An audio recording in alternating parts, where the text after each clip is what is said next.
Vamos para uma cidade chamada Rupperswil, na Suíça.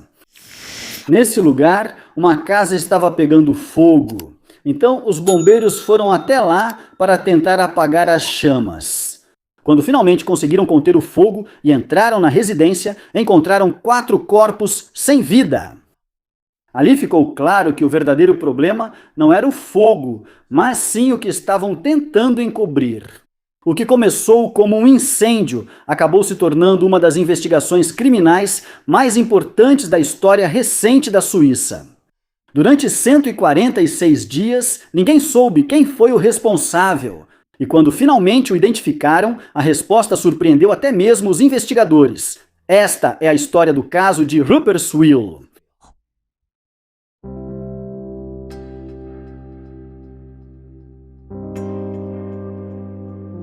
Era segunda-feira, 21 de dezembro de 2015.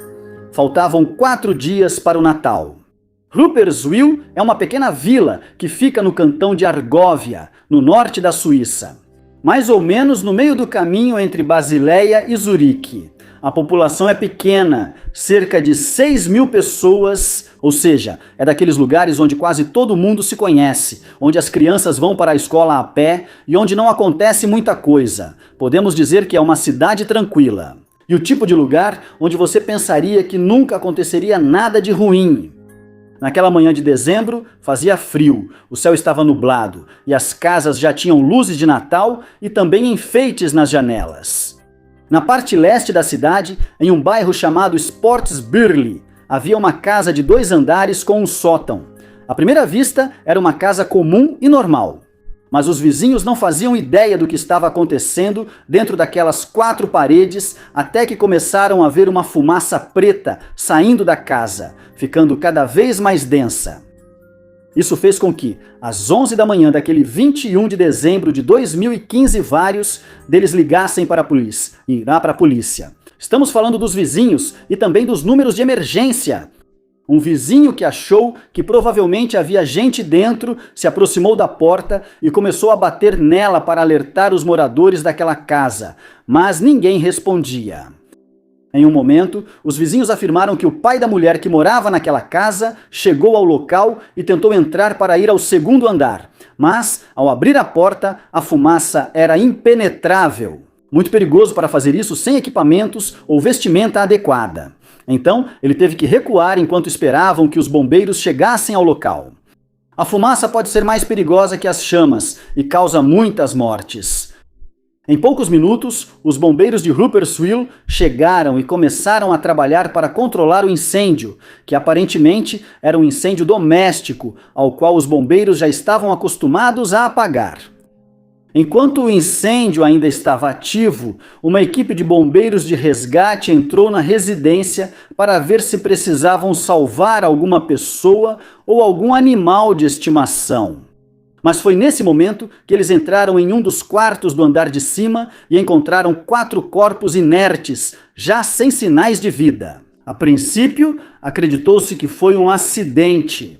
Talvez o incêndio não permitiu que essas pessoas escapassem e elas acabaram da pior maneira possível. Mas não demorou muito para perceber que vários detalhes não batiam com essa teoria.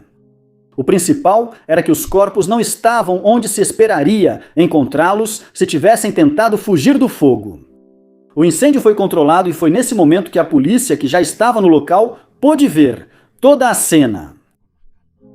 Na casa, morava uma mãe solteira chamada Carla Schauer, com seus 2 filhos adolescentes de 13 e 19 anos e também estava namorada do filho mais velho. Os 4 corpos foram levados ao Instituto Médico Legal porque era preciso descobrir qual foi a verdadeira causa da morte, pois havia dúvidas.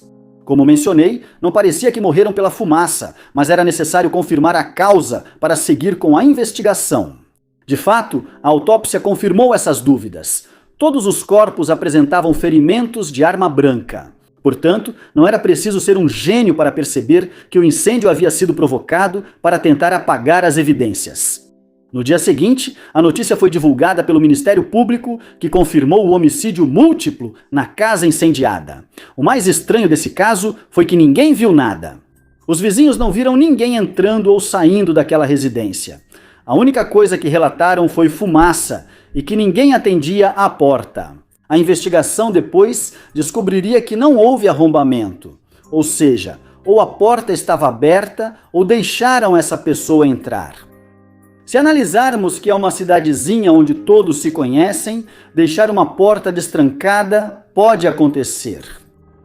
Poderia ser um crime aleatório, mas isso levou a uma histeria coletiva nessa cidade. O Natal estava chegando, as pessoas estavam nas ruas resolvendo coisas, fazendo compras e organizando seus jantares e almoços festivos, o que significava que muitas casas talvez estivessem vazias e eram alvos fáceis para um ou mais criminosos da região. O caso da mãe solteira e seus filhos pode ter sido uma tentativa de roubo que deu errado quando os criminosos pensaram que a casa estava vazia.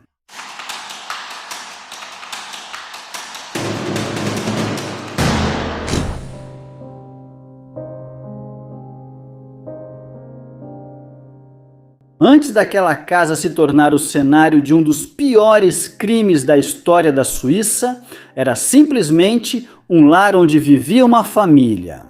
Carla Schauer tinha 48 anos e era descrita como uma mulher gentil, trabalhadora e muito próxima das pessoas da cidade. Era daquelas pessoas que se preocupam com os outros e dava para perceber que fazia de tudo para sustentar sua família. Carla estava sempre presente na vida e nas atividades de seus filhos. Costumava levá-los aos treinos e aos jogos de futebol. Já fazia tempo que ela vivia separada do pai das crianças. Então, pelo menos durante a semana ou quando estava com a guarda dos filhos, fazia tudo sozinha. Trabalhava, cozinhava, limpava e basicamente cuidava para que tudo funcionasse. Por sorte, ela contava com o apoio de um namorado, sobre o qual vamos falar um pouco mais adiante. Agora, vamos falar dos filhos de Carla. Seu filho mais velho se chamava Dion. Ele tinha 19 anos. Era um jovem maduro, tornando-se mais independente. Ele tinha um bom grupo de amigos, atividades constantes, além de estar muito focado em sua namorada, chamada Simona Fass, que tinha 21 anos e que, infelizmente, estava naquela residência no momento do crime. É importante mencionar que ela não morava naquela casa, mas tinha ido naquela manhã visitar seu namorado. O filho mais novo, de 13 anos, se chamava Devin, que também era como qualquer adolescente. Ia à escola, tinha amigos e era esportista. O namorado de Carla se chama George Major, com quem ela também tinha um relacionamento estável, segundo as pessoas próximas ao casal. Algo que os uniu foi o fato de ambos serem pais solteiros. George também tinha 2 filhos de quase a mesma idade que os filhos de Carla. O de 19 anos se chama Mirko e o de 12 anos se chama Fábio. Enquanto George morava na casa com Carla e sua família, os filhos de George moravam com a mãe, mas costumavam visitá-los o tempo todo. George e Carla se conheceram na escola, mas só em 2009 voltaram a se encontrar em um curso de adestramento de cães. Nesse momento eles se apaixonaram e ambos já tinham filhos. George chegou a declarar que ter uma família reconstituída, com 2 pessoas com filhos, tinha sua beleza, mas também seus conflitos. Eles eram um casal consolidado que compartilhava a casa com os filhos dela e estavam construindo uma vida em comum. Se formos para o fim de semana anterior ao crime, os investigadores descobriram que Carla e George tinham ido a um jantar romântico na sexta-feira à noite. Todos diziam que aquele casal estava destinado a algo sério. Ninguém mencionou brigas, nem que fosse uma família desestruturada com problemas. Aliás, tudo parecia mais do que normal.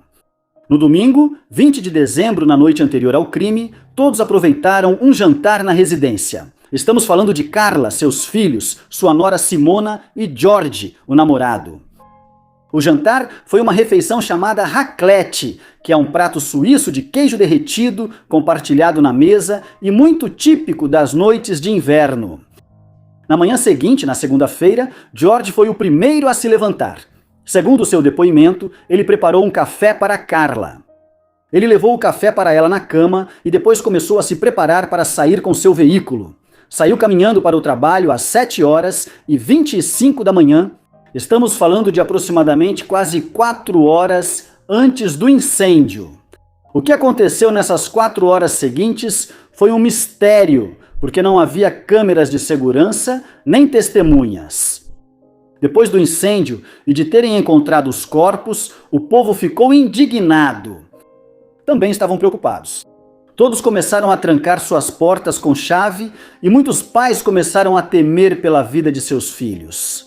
Era como se sentissem um clima tenso em datas em que todo mundo deveria estar feliz e unido.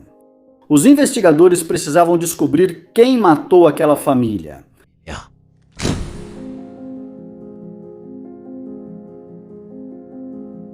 Como mencionei, o que confirmou que o crime não poderia ter sido um incêndio acidental com um final trágico foram as autópsias com os resultados dos ferimentos de arma branca. As autoridades começaram uma caçada, sem saber exatamente quem procurar. Já comentei sobre a evidência de que não houve entrada forçada na residência. Outra coisa que puderam confirmar ao analisar a casa foi que a arma utilizada não estava naquele local. Tinha que ter sido uma faca de cozinha, mas os ferimentos não combinavam com as facas presentes na cena, ou seja, o criminoso possivelmente já a tinha. Ou seja, quando entrou na casa já estava com a faca ou levou ela consigo ao sair. Ou seja, o que estou dizendo é que pode ter sido uma faca que estava dentro da casa, mas ao cometer o crime e sair, ele levou com ele. A falta de evidências era óbvia. O incêndio foi tão grande que eliminou qualquer possível prova, desde vestígios de DNA até outros elementos que poderiam levar ao culpado. Da mesma forma, os peritos criminais da polícia de Ruppersville continuaram buscando exaustivamente até que encontraram vestígios biológicos que possivelmente eram do culpado. Além disso, em uma área da casa que não havia sido consumida pelo fogo, chegaram a encontrar impressões digitais que não coincidiam com as digitais dos membros da família. Quando colocaram essas evidências no banco de dados, infelizmente não encontraram nenhuma correspondência. Isso queria dizer que a pessoa que cometeu o crime não tinha antecedentes, já que o banco de dados só identifica criminosos que chegaram a ser condenados. Quando rastrearam os movimentos de Carla, viram que ela também tinha saído de casa naquela manhã antes do incêndio. Segundo os registros, Carla tinha ido a um banco sacar dinheiro e isso também ficou gravado no sistema de câmeras de segurança do local. Às 9h50 da manhã, Carla foi vista em um dos caixas eletrônicos sacando dinheiro. Depois, ela saiu do local e 20 minutos depois, às 10h10, estava no caixa de outra agência bancária na cidade vizinha de Wildeck, onde sacou uma quantia significativa de dinheiro. Esses movimentos chamaram a atenção porque não era normal para ela sacar tanto dinheiro, mas também o Natal estava se aproximando e podia ser que ela quisesse comprar presentes para seus filhos e entes queridos.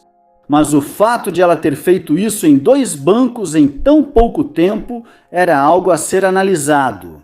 Além disso, depois disso, ela seria encontrada sem vida com seus filhos e sua nora em sua residência.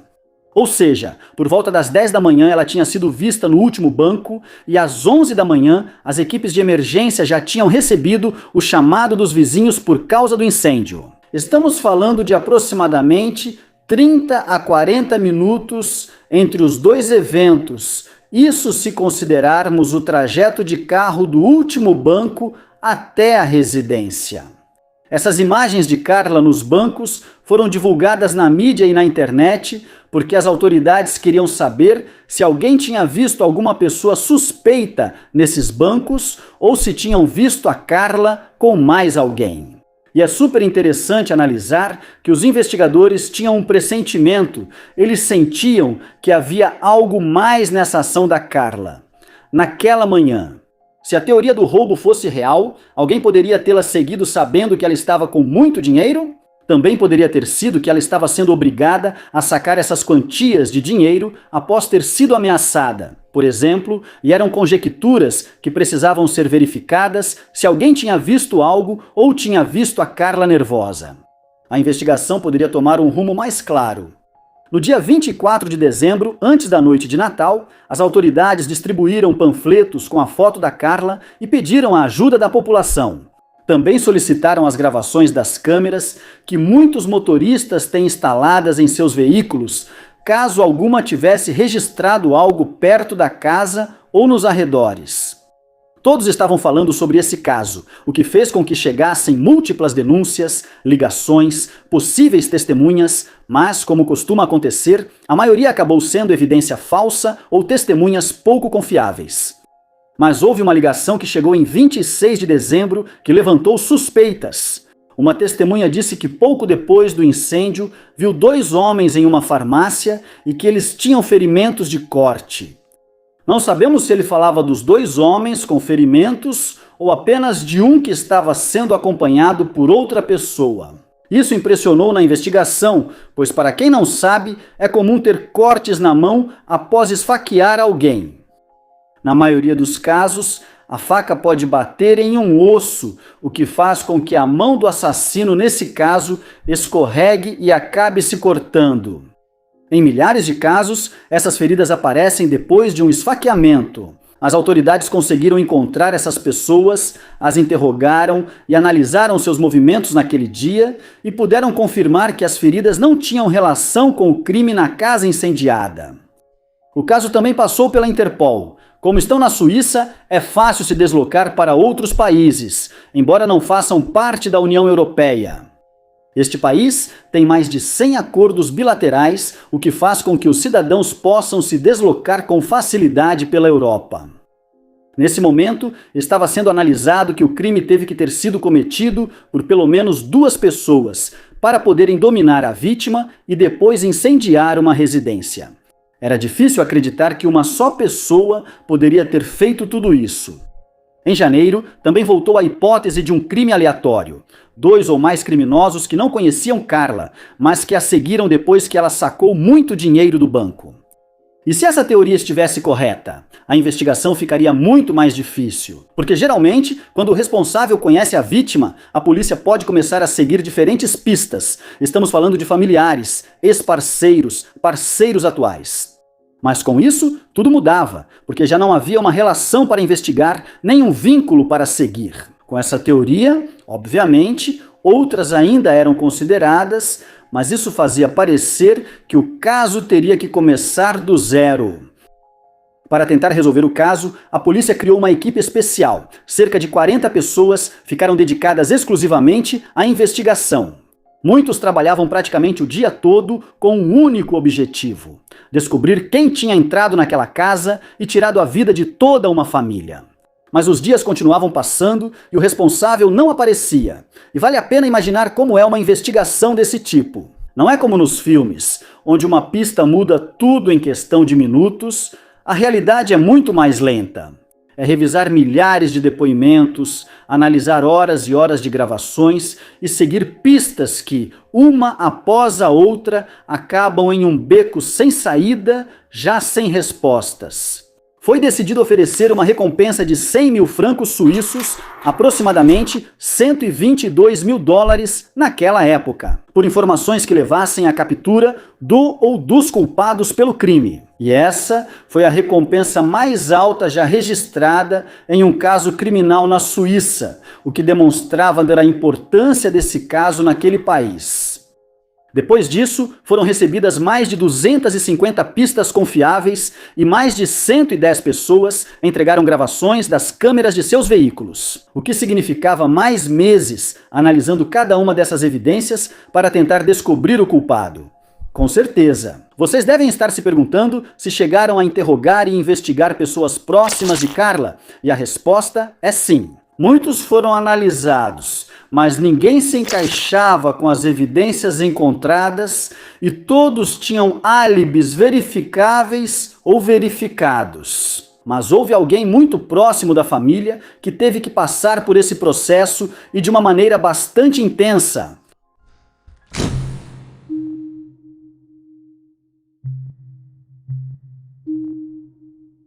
Quando um crime assim acontece sem um culpado evidente, a investigação precisa olhar para todos os lados e geralmente começa pelos mais próximos, o círculo das vítimas. Isso é o habitual, não por má fé, mas porque as estatísticas sempre prevalecem.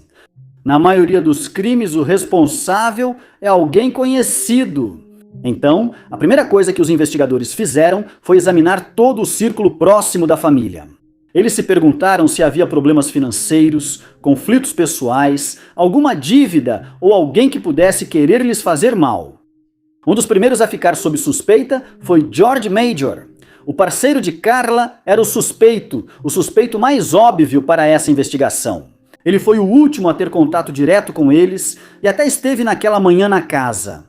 Jorge sabia que estava na mira, mas não sabia que estava sendo observado com a intensidade que depois seria descoberta.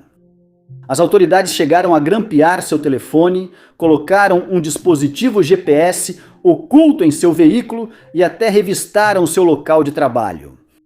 Se Jorge não fosse o culpado, essa teria que ser uma situação complexa. Porque imagina perder as pessoas que você mais ama na vida e depois se tornar o principal suspeito. Ao mesmo tempo, é um problema que precisa ser enfrentado para conseguir resolver o crime. E como se diz, quem não deve, não teme. Ele tinha um álibi no momento do crime, estava no trabalho e isso foi confirmado pela câmera de segurança do seu escritório e também pelo depoimento dos seus colegas. Mas havia algo ainda mais importante. O DNA, quando Jorge passou por essa análise, acabou sendo descartado. O DNA dele não batia com o encontrado na cena do crime. O suspeito mais óbvio já não podia ter sido o culpado, e esse foi o grande problema desse caso. Não havia inimigos, nem vizinhos suspeitos, nem dívidas, nem ninguém que quisesse fazer mal a Carla e a sua família. Só 146 dias depois do crime conseguiram encontrar o responsável. É sobre isso que vamos falar a seguir.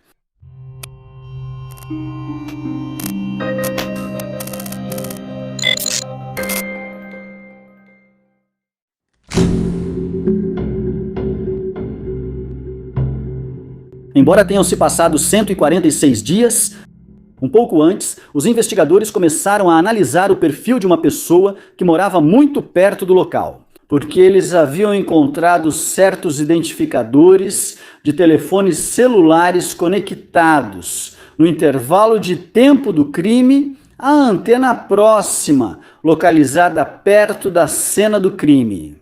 Essa estratégia permitiu reduzir a uma lista de possíveis suspeitos que foram investigados profundamente até chegar a uma pessoa de interesse. Um dos celulares identificados pertencia a um homem chamado Thomas N., que esteve na área da cena do crime de acordo com os dados do GPS. Além disso, sua casa ficava a aproximadamente 500 metros de onde o corpo de Carla foi encontrado. Na casa, na residência. Isso foi mesmo coisa de filme? Ele foi preso em 12 de maio de 2016 na cidade de Arrow, a menos de 10 quilômetros de Ruppersville. E esse homem de 32 anos estava em um Starbucks, em uma cafeteria, aproveitando sua manhã enquanto dezenas de policiais começaram a cercar o local. Sem resistir, Thomas foi algemado para dar início oficialmente à investigação contra ele. Temos que dizer que a Suíça possui um sistema de proteção de dados, então só sabemos que seu sobrenome começa com N. Depois, soube-se que ele morava naquela casa próxima à cena do crime, com sua mãe, e era um homem sem antecedentes, nem mesmo multas de trânsito. Era solteiro e havia estudado direito na Universidade de Berna, mas depois de um ano abandonou os estudos. Provavelmente o criminoso, pelo que se sabia naquele momento. Mais comum e normal do que se poderia imaginar, o que naquela altura era o mais estranho desse caso. Como um homem com uma vida normal, sem antecedentes, de repente comete um crime tão atroz. Após abandonar direito, ele tentou medicina, mas também não continuou por muito tempo. Era um homem que, ao que parece, tinha problemas para encontrar um rumo na vida. Começava projetos, mas os deixava pela metade. Depois, descobriria-se que Thomas tinha um plano de roubar 30 mil francos suíços, assassinar a vítima e, com esse dinheiro, sobreviver durante todo o verão seguinte. Seus vizinhos o conheciam como jogador de futebol, já que chegou a treinar em categorias de base e depois trabalhou como coordenador de alguns clubes da região. Também sempre o viam passeando com seus 2 cães, da raça Malamute do Alasca, pelas ruas da cidade. Quando viram o que Thomas fez depois do crime, descobriram que ele havia viajado até Zurique com seus ex-companheiros do time de futebol. Lá, jantaram em um restaurante e depois foram a um cassino, onde se sabe que ele gastou bastante dinheiro. 2 dias depois do crime, ele publicou uma mensagem de Natal no Facebook com fotos da sua casa e dos seus 2 cachorros, desejando a todos um Natal tranquilo. E terminou a mensagem com um emoji de carinha sorridente, ou seja, 48 horas depois de ter assassinado uma família inteira. Depois, sua vida continuou normalmente. E usou o dinheiro que roubou para comprar roupas de grife e até para pagar o veterinário dos seus cachorros e seu plano de saúde. Outra parte do dinheiro ele usou para viajar a Paris e depois foi esquiar em um lugar chamado Nauders, na Áustria. Quanto à arma do crime, ele mesmo declarou que depois do crime enrolou a faca em papel de presente e a jogou em uma lixeira pública da cidade onde morava. Quando a polícia revistou a casa onde ele morava com a mãe, os agentes encontraram uma mochila que continha uma antiga pistola do exército suíço, cordas, abraçadeiras plásticas prontas para imobilizar uma pessoa e fita adesiva. Tudo isso indicava que Thomas estava pensando em atacar novamente, talvez porque estava ficando sem dinheiro. Mas isso não foi tudo. Durante a busca, também encontraram um caderno com nomes e fotografias de 11 crianças entre 11 e 15 anos. Segundo a investigação, eram menores que ele vinha observando e sobre os quais havia reunido informações, como se estivesse escolhendo possíveis vítimas, e isso combinava com o que foi encontrado na mochila, possivelmente para sequestrar uma dessas vítimas e pedir um resgate. Thomas acabou confessando o crime, mesmo quando ainda não tinham chegado os resultados do DNA. Isso foi entre 4 e 5 meses após sua captura. Já sabemos que a motivação foi o dinheiro, mas a promotoria também apresentou outra motivação muito mais perversa. Thomas supostamente queria abusar do menino mais novo da família. Nas buscas na internet, encontraram que ele estava perseguindo a família e o menino. Além disso, confirmava que Thomas escolheu a família pelo menino mais novo. Quando fizeram uma avaliação psiquiátrica nele, foi confirmado que o criminoso era um pedófilo. Ele não estava apenas observando o filho de Carla, mas também outras crianças da região. O que não conseguiram confirmar é se ele já havia agido no passado, abusando de alguma criança. Lembram que analisaram que devia ser alguém conhecido ou que abriram a porta, pois não havia sinais de arrombamento? Bem, ele mesmo confirmou que se fez passar pelo psicólogo da escola da criança por um suposto caso de bullying de um colega de classe. Basicamente, Thomas manteve a família como refém, enquanto Carla foi ao banco sacar o dinheiro. Por isso ela parecia angustiada, e depois disso ele matou todos. Mas antes ele abusou do menor, e isso foi confirmado. Segundo a autópsia, Carla não falou com ninguém naquele momento porque temia pela vida dos filhos. E além disso, Thomas tinha dito a ela que um cúmplice dele estava observando-a, o que acabou sendo mentira. Thomas recebeu a maior condenação na Suíça, que é prisão perpétua, com possibilidade de liberdade condicional após 15 anos. As leis na Suíça são muito mais complexas.